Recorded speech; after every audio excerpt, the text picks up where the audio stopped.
Hi, everyone. I'm Barbara Shore, and this is Katherin Guderian speaking from Australia.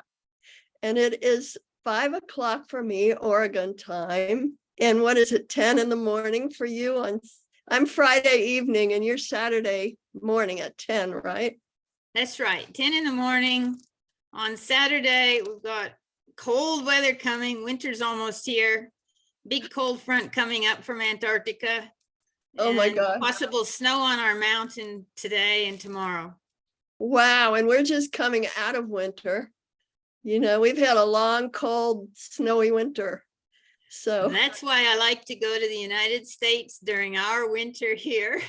yeah, and I get to have two summers then. Yeah, I can't believe you're actually coming to the reunion. That's so cool. Well, I haven't traveled since 2019, and it's time to go home and visit my mother in Montana. Where in Montana?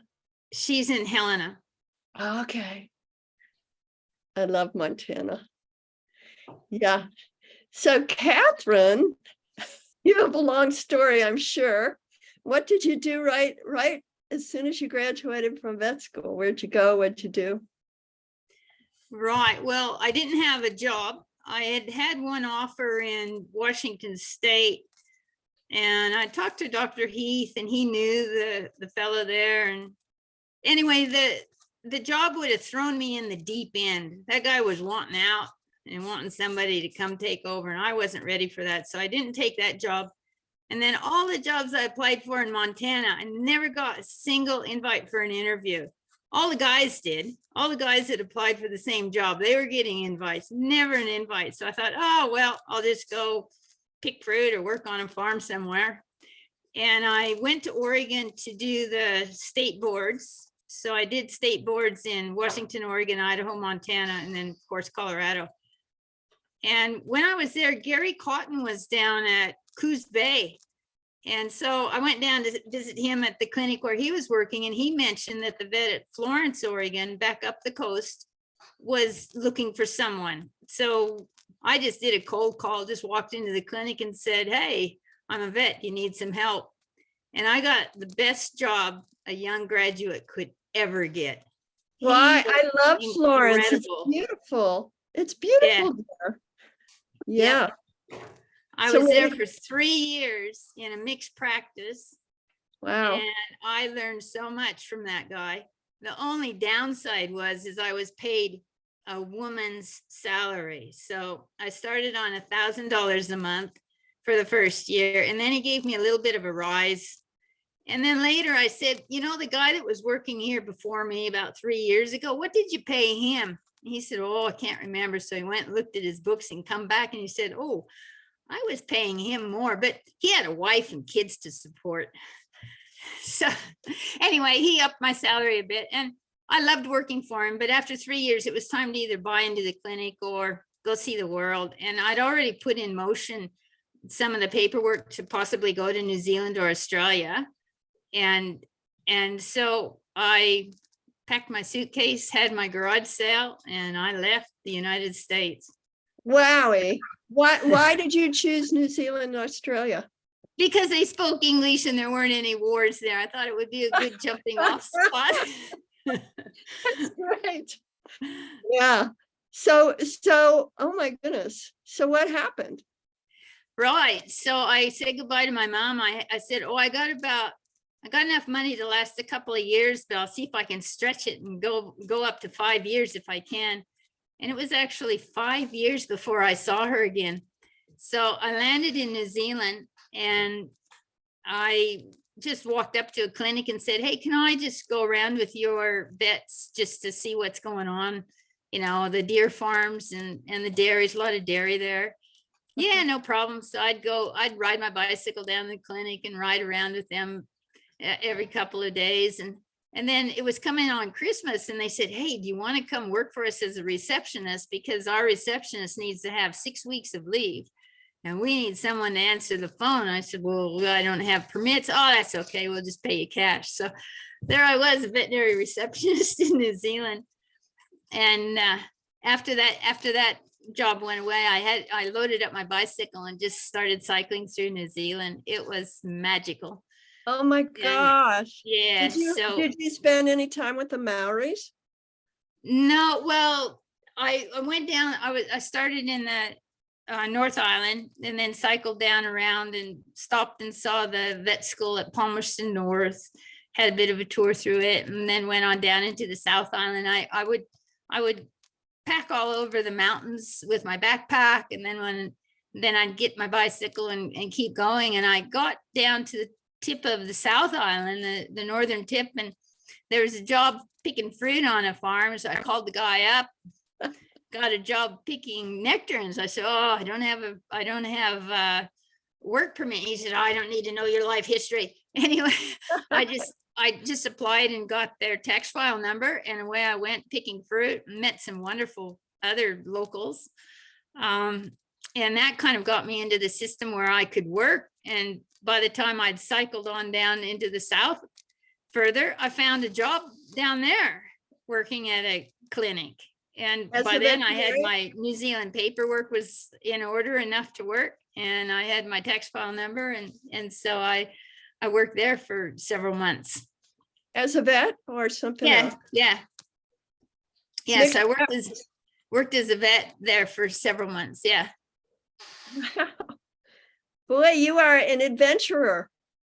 Yep, it was pretty neat. I did the whole length of the South Island, right down into Stewart Island, back up and worked there. And then it was kind of time to go to see Australia. So I called up the stock agent. I said, "Well, you got any animals flights going to Australia that I can go on as a vet?" And I actually managed to get onto a flight with 42 trotters that went to Melbourne and landed in Melbourne. And then I thought, well, winter was coming then. It was about April.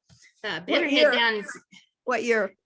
That was in 88.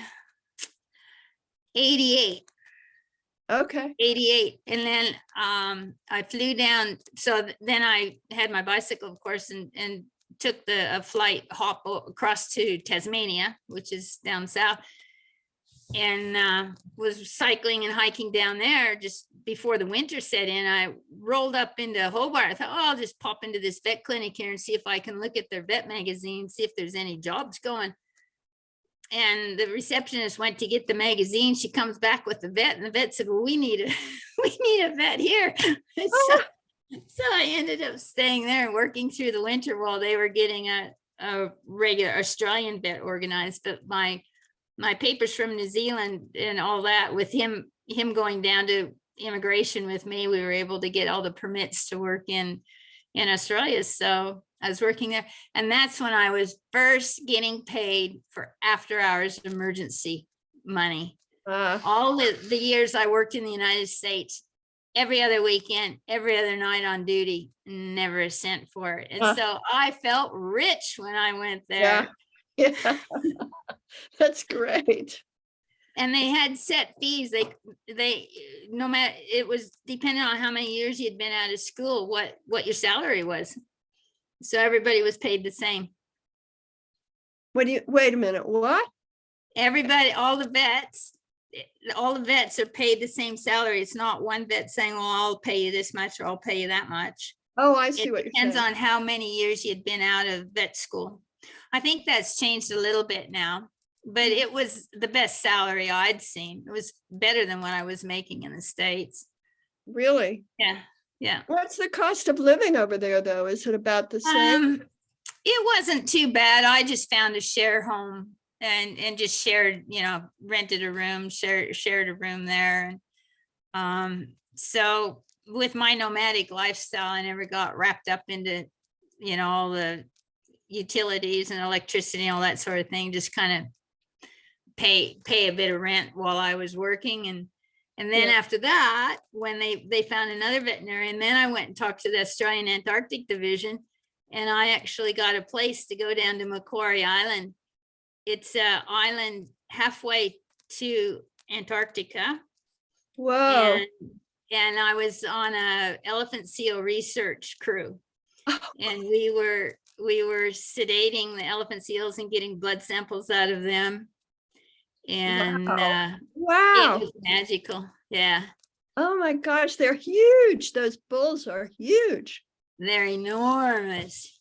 And you know, that island's just covered with penguins and fur seals and albatross. And I got Oh, to, of course, hike the whole length and breadth of the island while I was there. They were on a cat eradication program trying to get rid of the cats and the rats that had been introduced by the seal. Seal blubber was real big there. They had the old tripods where they used to, you know, whack the seals on the head, throw them in the tripod for their oil. And then they started throwing penguins in too. But once that went away, we still had the rats and the cats. But I believe now they've gotten all the cats off the island. so where'd the cats come from in the first place? Off the ships with the sealers. Yeah, off the old ships when they were coming and getting their oil. Yeah. And they would whack the seals on the head and to kill them, and that's Throw them in the pot. oh, oh. Mm. But the Yeah. elephant seals were a different story, right? They didn't kill the elephant seals. No, they would, anything that had some blubber on them. Anything goes. That was back, you know, years ago, back when nobody cared, when they were still killing whales. They, Oh, you you're know, talking about a long time ago. a long time ago. Yeah. Oh, I thought you meant they were killing the seals for the oil, the seals for the oil when you were there. No, it was Okay. just, there was just the old rusting tripods on the beaches where they had been doing it Oh, that makes me years feel before. better. Yeah, so it's all a protected island now. It's, Uh-huh. yeah, it's magical now. What's it called? Macquarie Island. Was it Yeah. cold? It was kind of summer when I was there. It was November, December going, and the Southern Lights were fantastic down there. Oh, I bet. But yeah, you could get there was snow now and then, but windy and typical Antarctic island weather. But you dress for it. The actual Australian Antarctic division supplied clothing and long underwear and all that. So we were all kitted out to be able to work there in it. Yeah. So how was it to work with those elephant seals? Because they group together a lot, don't they? I mean, how could you dart one and not have the others? They're a bit dangerous. You Yeah. really looked at where the males were. Yeah. And what they were doing was we were getting samples of milk and blood from the cows that had calved, and we would run up and poke a needle into them and then have a long IV line to give our injection of, oh God, I'm trying to remember what we used. We did use ketamine and Valium. Anyway, just to sedate them enough that we could then go get up behind them and get more samples from them. And so the student that was doing the project was doing that. And we were also putting some time and depth recorders on them, gluing them on their back, because they would actually go out to sea and then they would come back to shed their skin, and he would be able to pick up the recorders when they came off of them when they came back later. And so we were picking up recorders wherever we could find them.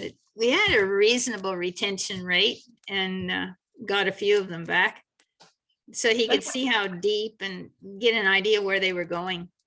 So how does that work with shedding their skin? How do they? These elephant seals, yeah, they actually lay on the beach and shed all their fur, and kind of almost, it's all stuck together like it's skin, but it's not actual skin, while the new fur grows up underneath. And they're basically on the beach while they're doing that. Wow. And then they get their new coat and off they go for another year. Amazing. Yeah, Wow. And then we had, I don't know, 3 or 4 different species of penguins there. And yeah, no, it was magical. It was incredible. Everyone there was either biologists or, really people that didn't litter or really cared about the environment. It was so surreal to be around that type of people and community that really took care about the earth and were studying it. Oh, nice. Gosh. Yeah. So how long were you there? I was there, I think October through about December, so it was only 6 to 8 weeks while this student was getting the data for his project.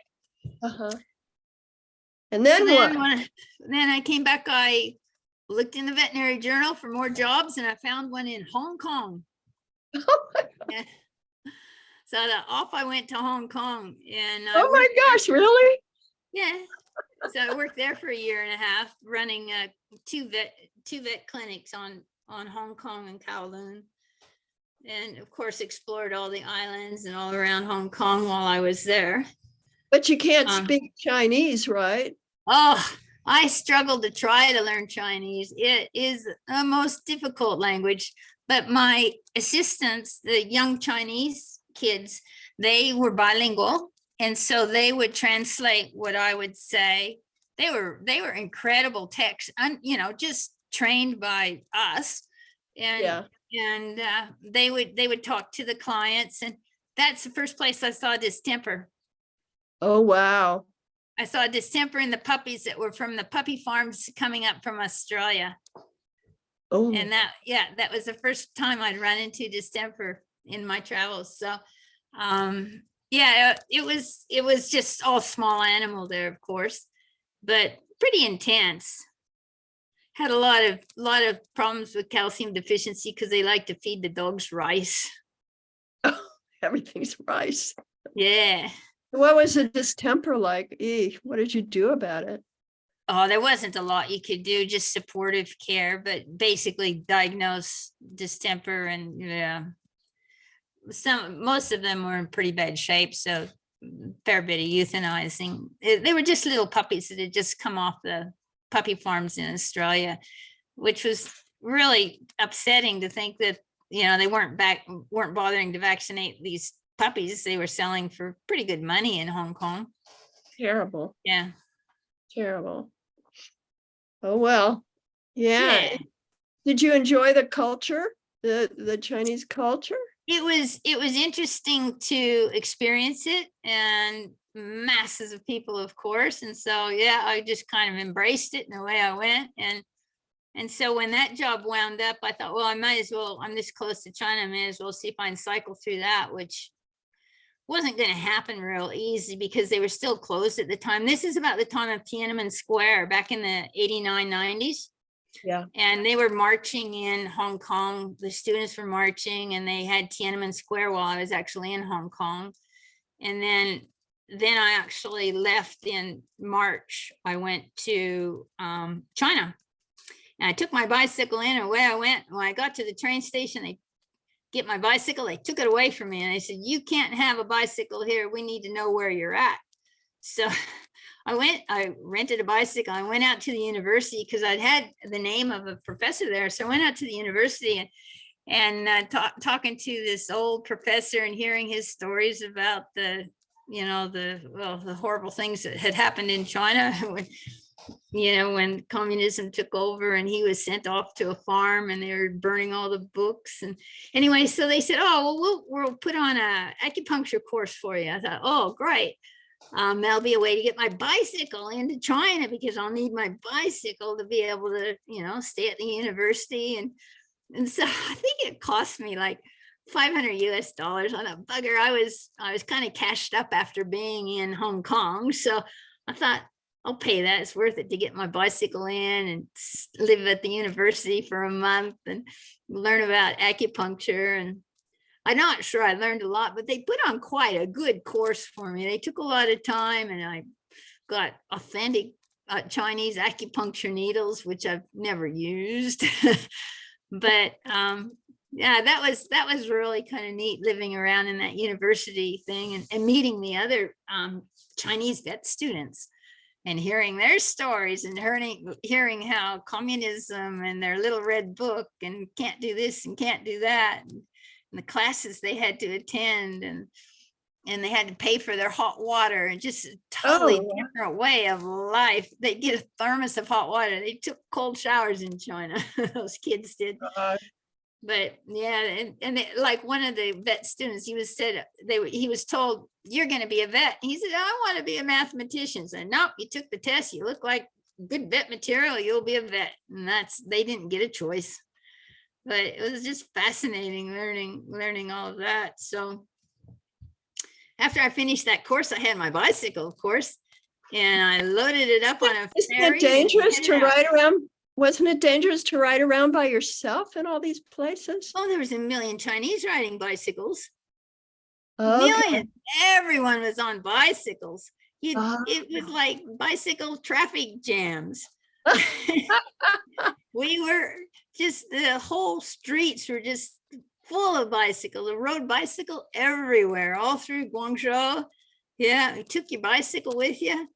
It was a great country for bicycling because there weren't many cars. There were just the big buses winding around through the bicycles. That's funny. All throughout the country, huh? Yeah, yeah. When I was there, I was there in 1990. So it was still very, very much communist and very much closed. And so there were only certain areas that people could go to. And they really didn't want you on a bicycle going between the opened areas to see. They didn't want you to see other parts of China. They only had certain areas open that they would allow foreigners to see. Yeah. Anyway, I hopped on my bicycle and away I went. And I had the cops would stop me and say, "You're not supposed to be here." Okay, well, wait here for a bus. And then the buses would just go past because they were so full. And I said, "Look, I'll catch a bus at the next town." Okay, you go to the next town and catch a bus. And then I just keep going. So, so I got down through the southwest corner of China, and now my visa started running out. Anyway, I ended up flying up to Beijing and spent, I got an extension for 1 month and so that gave me time to get up to Beijing and see the Great Wall and tour around Tiananmen Square, look at the tank tracks that were left behind. Fly a kite in the square. It was fascinating. Go see the Summer Palace and the different things in Beijing. And then I caught the Trans-Mongolian train from Beijing across to Moscow. Whoa. Yeah, so I got to see Mongolia just from a train window, but it was fascinating. Yeah. And then you went to Russia? Yep, in Moscow. I had to get off the train for 4 days before my connection to Poland and then Germany. And so that gave you time to get your visas organized. Everyone got off the train at Moscow. And it basically took you 4 days to get all the paperwork in order and get your train reservation. So I rode my bicycle around Moscow. You know, when you see those pictures of Red Square, I was riding my bicycle through there. You are amazing. You are amazing. Wow. Wow. I went and saw the McDonald's in Moscow. And in China, nobody stood in a queue. Everybody just pushed. It was just this mob scene pushing, which was really hard to get tickets and that at ticket windows. But in Russia, everyone was polite and they all stood in these real polite lines. And the line to get into McDonald's was 3 blocks long. It was around a square block park. And you could see 3 sides of that park had people standing there in the queue waiting to get into McDonald's. And the ladies were standing there in high heels and it looked so uncomfortable. I just rode my bicycle along, looking at it, took a photo. So did you stay healthy through all this? Yeah, actually I did. Amazing. It was amazing. Yeah. Boy, this is incredible. I mean, I've traveled quite a bit, but I haven't gone on my bicycle by myself for sure. Yeah. So that's pretty cool. Yeah. So then what? So then you were in. I got to Berlin. My sister was in Germany with the military army. And so that was the first time I got parted from my bicycle on the train. When I got off the train at her stop, my bike kept going. And so anyway, it came back to me eventually, but I stayed with her and I talked to the vet, the military vets there, and they needed civilian vet at their clinic in Heidelberg. So I ended up staying in Heidelberg, Germany for a year and a half, working as a civilian vet for the US military. Oh, Yeah, so that gave me a lot of time to tour and look around Europe while I was there. we have several people in our class who are in the military, were vets in the military. Yeah, And, but I was a civilian. And I I just only heard worked an at interview. their clinic. I just heard a interview with Bruce Burnham that Donna did. I just listened to it, and he was in the military, and then he became a civilian vet in the military, and he was doing the same job but considered Yeah, a civilian. So yeah, I don't know how these things work. yeah. So that was kind of during the Gulf War. That was in 90 to 92, back in then. And then that job was kind of winding up. So I hopped on my bike and rode from Heidelberg across to catch a ferry to England, and had a bit of a tour around England and Ireland on my bike before returning to the States. And I got to the States 5 years after I'd left originally. Wow. Amazing. Amazing. So then what? So you came back home?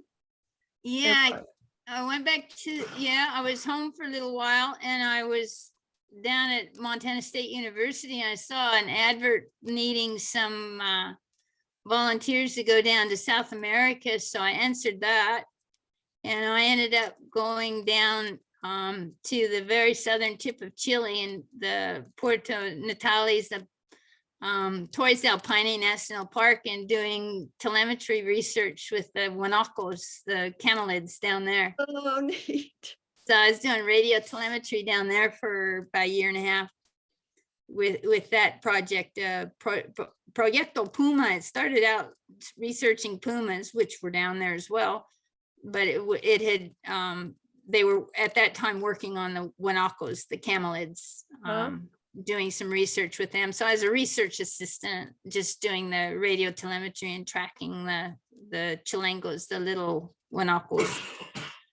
Yeah. So did they have to dart? Did they have to dart them to put the collars on, or what? No, we would catch them when they were first born. If we saw one being born, we'd go jump on them real quick and put the collars on, and I'd take blood samples and do all that sort of thing. Yeah. But then they would outgrow those collars, didn't they? They were fairly loose. The collars were fairly loose, and usually just eventually ended up falling off, but they were never going to get tight enough to be an issue because they've got that real long, thin neck. And so you'd see some older ones that still had collars on them, but eventually the collars would fall off. Yeah. Wow. And then I'd collect the collars when a puma would eat them. He'd usually spit out the ear tags in the collar, not much else left. Oh God. Oh God. Did you see pumas? Oh yeah. Yeah. Yeah. I saw 6 pumas walking along Lago Sarmiento one day. It was just magical. Oh my God. Them. Yeah. Oh my God. They're probably more afraid of humans than humans are afraid of cougars. Yeah. Yeah. So they had horses there. It's a national park, and so I got to ride their horses and ride around on the park a bit. Ended up being in a little TV clip they were making, and people in the United States said they'd seen it. I never did see it because I was out riding my horse, checking on my radio telemetry. Yeah. So the horses, are they smaller than what we're used to here? Because when it was in Peru, they were smaller. No, just big standard size horses. And yeah, the riding gear is just a little bit different. And yeah, it's interesting watching them shoe with the machete to trim the feet. Oh, wow. The shoes would stay on, but different way of doing things. A machete and a wooden hammer. My gosh. Yeah. Your life sounds like a movie. Yeah, it was pretty full on there while I was young and agile. Yeah. So did you speak some Spanish then? Yes, I did. While I was out doing my research and watching the chilangos and tracking them, I'd have my little Spanish book there learning Spanish. So by the time I left, I could communicate mostly what Yeah. I could communicate, but not real well. But Yeah. I could say what I needed to say and get help where I needed it and that sort of thing. So Yeah. yeah. So Whoa. So then what? then it's back on my bike, and I went had to go over to Santiago, Chile, and I rode up the west coast of South America on my bike, and up into Peru, and then Bolivia, and Ecuador. Yeah, and La Paz, Bolivia, I went on down into the Amazon jungle for a fortnight. Just Yeah. wanted to go down there, see the wildlife and Yeah. go on a jungle trek. Yeah. Yeah. And So, yeah, so it seems like there's a lot of strife in some of those countries. You didn't get bothered when you were a solo woman on a bicycle? no, actually I was kind of in Chile after it had nationalized. So it was quite safe. Chile was. And What then, about Peru and Ecuador, though?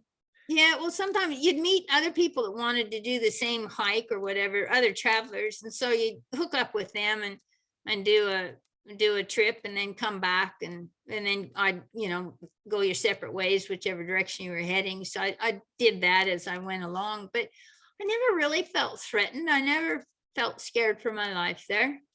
Wow. Yeah. That's great. That's great. Yeah. Yeah. Yeah, the rainforest is amazing, isn't it? I spent some time in the Ecuadorian rainforest, not a lot, but a couple weeks or something. I loved it. It was. I love the animals there, the capybaras and the viscuchas, and then going up into the Andes. Yeah. Yeah. After I got over the altitude, after Yeah. my altitude headache, it's a hard riding a bicycle up there, mind you. Well, I bet. But I Do you did. eat some cocoa leaves? No, I didn't get into that. No. Well, the cocoa is just supposed to help with altitude, from what I understood. Yeah, I met other people that started chewing it, and that I've never kind of gone into that. So it doesn't taste good. I'm not going to eat it. Yeah. So anyway, yeah, my body acclimatized and poked around up in the high Andes for a while. Yeah. And I can't imagine went to the Galapagos while I was there too, in Ecuador. Went over the Galapagos and on saw a boat. that. Yeah. You had to leave the bike behind. Had to leave the bicycle there in Quito with some friends while I did the tour. And then I actually sold the bike and flew back to the States from there. And what did I do? Oh, worked on my sister's ranch for a while. And then I actually went back to Montana State University. I was thinking, oh, I really want to get into wildlife research and get into a program. And I actually got an offer for a coyote study out of Ohio or somewhere, and I turned it down. I should have taken it. I regretted that, but then I thought it just didn't feel quite right. So what was it about? It would have been I'm not really sure. It would have been doing a master's in wildlife research, and I was kind of looking at getting into the ranch with my sister because I always wanted to be a rancher. And that didn't pan out. So I went to Spokane, Washington, and worked in a spay and neuter clinic there for 6 months while it was going through the turmoil of a lawsuit from a previous vet that was eventually she closed it down. I don't know why she bothered. I mean, just go get another job if you're not happy. But she destroyed this spay and neuter clinic that was doing so much good. But I worked for them right up to the bitter end. And then I got on an airplane and left. So that time I went to the Cook Islands. Okay. The Cook Islands are basically straight south from Hawaii on the way to Australia. So I stopped there for a year and a half as a volunteer vet on the Cook Islands. And How'd you find out about all that? I mean, They had actually, I saw an article in a vet magazine about needing volunteer vets. And so I contacted the lady and said, yeah, I'll give you a year. But she was just getting, just a few weeks or months at a time, which is just a hassle trying to, get vets flown there and get it all Yeah. organized. So she's pretty happy to have somebody that was going to stay for a longer time. Yeah. Yeah. So I ended up being there for a year and a half. Now, was that like a spay and neuter clinic? Why was it volunteer? No, it was just health care for the animals, because there was no veterinary care for the animals at all on the island. But it did a lot of I did as much spaying and neutering as I could, but it was other health care as well. Any other treatments. Yeah. And so I saw it's there's about 12 islands that are in the archipelago of the Cook Islands. So got around and went out to the other islands doing spay and neuter clinics for them and any kind of health checks, that sort of thing. So traveled around those islands a fair bit while I was there. Yeah. And it's tropical islands. It was wonderful. It was incredible. Do they speak English? Yeah. Yeah. That's nice. Yeah, they're a protectorate of New Zealand, actually. So New Zealand kind of helps support the island and helps take care of them. Yeah. So a year and a half there, and then I was on my way to Africa. I thought I better stop in Australia and see if I can find a job and get a little bit more money before I go to Africa. So I went to Australia and found a job up in the Northern Territory. And I was up there for a couple of years. So by the time I left the Northern Territory, it was 2000. In the year 2000, I left the Northern Territory with a relay ride of horses that were going right around Australia. I was a vet on their ride. Oh, cool. And so we were just camping and riding horses around Australia. Oh, nice. It was amazing. Yeah. Yeah. Finished up down at Sydney, and people I met along the ride, I ended up coming into the snowy mountains here in New South Wales, and there I've stayed. So that was kind of the end of my traveling. The end. Oh my goodness. So wait a minute. So then what? So I went on this ride around Australia, and it finished up in Sydney. Yeah. And along the way, I'd met people and different vets, and I met this guy that said, "Oh, I know a vet needs some help." I said, "Are you sure?" Yeah, everybody says that. Yeah, so I called the guy up, and he said, "Yeah." He said, "You know how to do a cesarean?" I said, "Yeah." No problem. You know how to pull a calf? Yeah, do that. And he said, "Come on down." So I came down into this, it's along the upper Murray River down against the Snowy Mountains in southeast New South Wales. So it's mountain country with beautiful rivers. I bet it's gorgeous. And there I stayed. I met a man on a farm or, a mountain property, and he had a lot of brumbies, the wild horses, and he was a horseman doing a lot of horse training and that sort of thing. And hung around there living in my tent for a year. And then eventually we decided we can't really make a living up here on this high country property. It's only 400 acres. And so we went down to the town down in the valley and bought a little farm there. And that was the starting of. He became your partner. Is that what you? Yeah, that's Barry. Yep. Yeah. Okay. Yeah. So we with my savings from all my money, whenever I earned money, I just put it into savings as I traveled. I only took what I needed.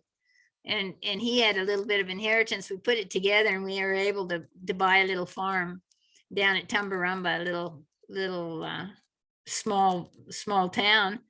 And then, and it was 200 acres, run 80 cows. And I was doing a lot of vet locum work then. I'd go work for any vets that wanted to have a holiday and I'd run a lot of solo vets kind of just need someone to run the clinic while they're away. So I would do that.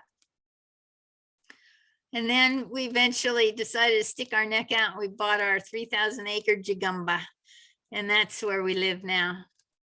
3,000 acres? 3,000 acres. It's a mountain valley.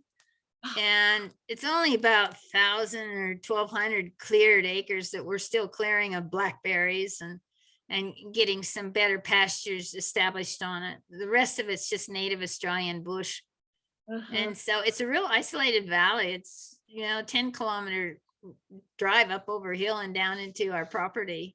It's Wow. just magical. We've got our own river, permanent creeks. Oh my Yeah. gosh, Yeah. sounds wonderful. So I'm a beef cattle, well, they say farmer here, or they call it a station. Yeah. Yeah, yeah. So you live at the ranch or you? Yeah. Yeah. Yeah. Yep. I live here at the ranch, and I would still go out and do some work as a locum, but when COVID came, that dried up because the vets had to stay home. They couldn't go on holiday anymore. And That's so I haven't done any locum work since then. I do keep my licenses current, just so I can get my own medications and that. So I do all the vet care on the farm, of course. Mhm. Yeah. So I'm a farmer. I finally got my ranch, my That's beef so great. cattle. Yeah. How long have you been there?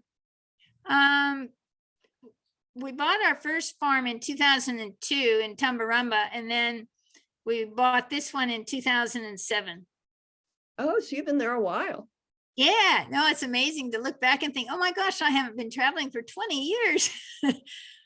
It's weird, isn't it? Yeah. Yeah, and you Yeah, didn't I've make been in the same place for 20 years. And I tell you that the fountain of youth is to travel, because you never see the same person twice. And the only time you start feeling like you're aging is when you go home and see people that you knew.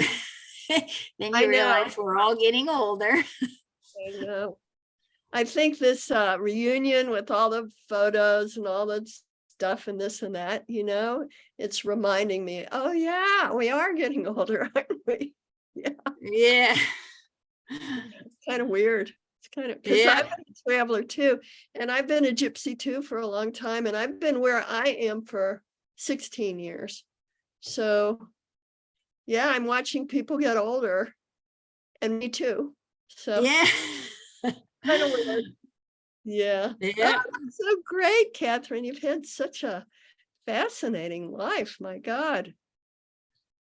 Yeah. I wasn't, if I had put all the years I actually worked as a vet all together, I don't know if it would be maybe 6 or 7 years of all of that, just with all the traveling and part-time work. And it might be a little bit more, but no, it's not like I worked for 40 years in the same practice, that's for sure. Right. And I've talked to people who have. Yeah. That would be a tough gig. After a year or year and a half, I started thinking, oh, it's time to do something a bit different. Yeah. You know what they're telling me, the people that I've talked to that have done the same thing for all these years, what they tell me they love about it is the people, because they've treated these clients and their animals, and then they have their children, and then they have the grandchildren, and it becomes like family. So I was starting to see just a little bit of that in my locum work, because I was doing quite a bit of it, and seeing, one dog goes and they get a new dog, and and so I can see where the vets would really notice that and enjoy that camaraderie with their clients. Yeah. It sounds really sweet. Of course, my life is very different from that too. Yeah. So you have how many cattle now? Oh, we run about 200 head. We're still in the process of developing the farm. It was just covered with blackberries when we got it, and that's a big job getting rid of those. We spent a good part of the summer spraying and just kind of getting our paddocks up to scratch and a little bit better feed. So eventually can probably run about 300 to 400 head, depending on what our climate change does to us. Yeah. Do you have employees there? No, we can't. With 200 head, nobody gets paid. It all goes back into the farm. Yeah. And horses, I imagine you have horses. Yeah, we've got Brumbies and regular horses. Yeah, so we've got, I don't know, 12 to 14 of them. Oh, I've wow. got, yeah, I've got my favorite 2 or 3 riding horses, and the others are in the process of becoming that or retired. Some of them are getting old enough to retire.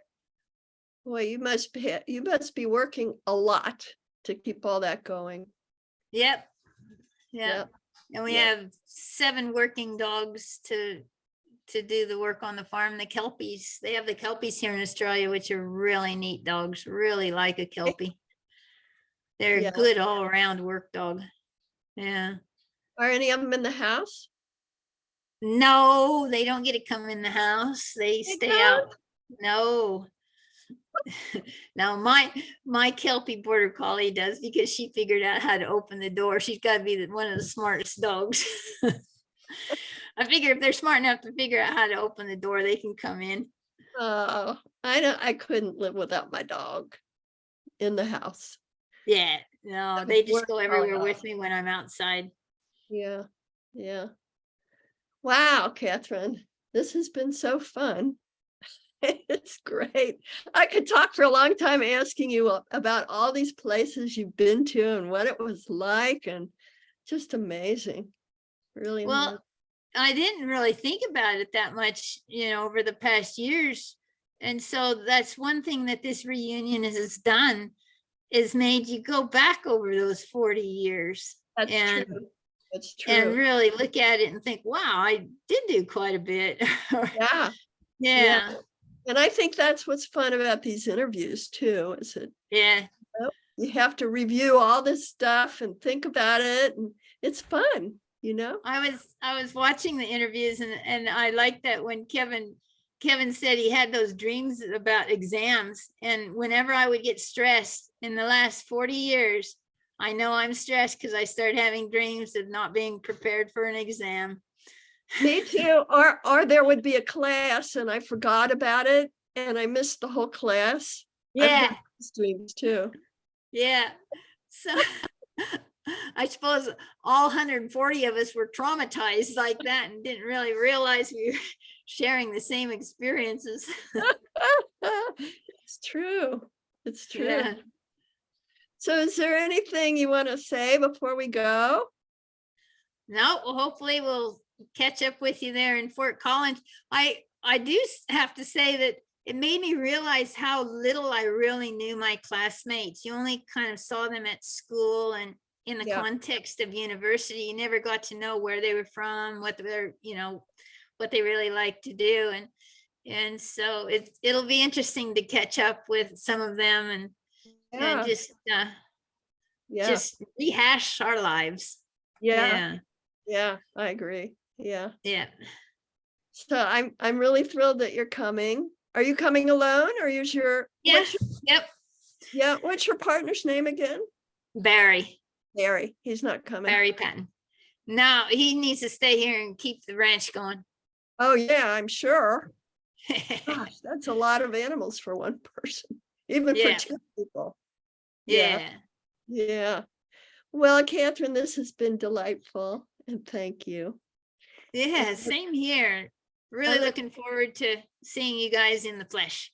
Me too. So all right. take good care.